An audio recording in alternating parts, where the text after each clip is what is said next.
যুদ্ধবিমানটি কোন দেশ থেকে আমদানি করা হয়েছে এবং এর ফিটনেসই বা কেমন ছিল এ নিয়েই সবার মনে চলছে প্রশ্ন। এই ফাইটার জেট আসলে সোভিয়েত ইউনিয়নের বিখ্যাত MiG-21 এর licensed build version. F-7 BJI বিমানটি মূলত চীনের তৈরি। এটি চীনের চেংডু J-7 যুদ্ধবিমানের একটি রপ্তানি সংস্করণ। এই F-7 BJI বিমান সর্বশেষ উৎপাদিত হয়েছে 2013 সালে। তখন বাংলাদেশ কিনেছিল প্রায় 36টি এই মডেলের বিমান। তৃতীয় প্রজন্মের এই যুদ্ধবিমানটি মূলত ইন্টারসেপ্টর হিসেবেই ব্যবহৃত হয়। চীন, বাংলাদেশ, পাকিস্তান এবং উত্তর কোরিয়ার বিমান বাহিনীতেই ব্যবহৃত হয় এই বিমান।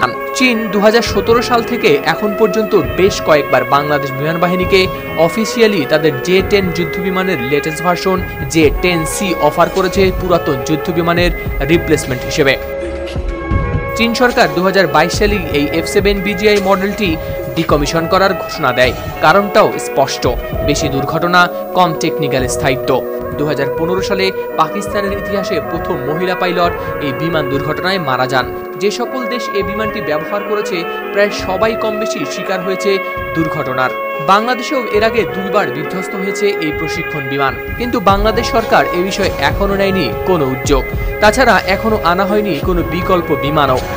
মাত্র 1 মাস আগে জুনের 17 তারিখ মায়ানমারে এই একই বিমান ক্রাশে 4 জন সিভিলিয়ান মারা গেছেন। খোদ চীনেও এই বিমান বিল্ডিংয়ে ধাক্কা দিয়ে মারা যায় একজন।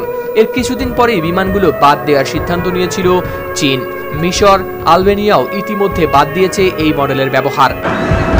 মূলত কম বাজেটে উন্নত ফ্যাসিলিটিসের প্রেক্ষাপটে এই মডেলের যুদ্ধবিমান আমদানি করেছিল বাংলাদেশ। তবে বাংলাদেশের কাছে এই বিমান হস্তান্তরের পর এই মডেল আর বানায়নি চীন, যা এখন রয়েছে চীনের মিউজিয়ামে। চীনের এই বিমানটি নিয়ে নানা দেশে নানা রকম অভিযোগ আসার পরও কেন বাংলাদেশ সরকার এটা নিয়ে আগেই পদক্ষেপ নিল না, সেটাই এখন আলোচনার বিষয়।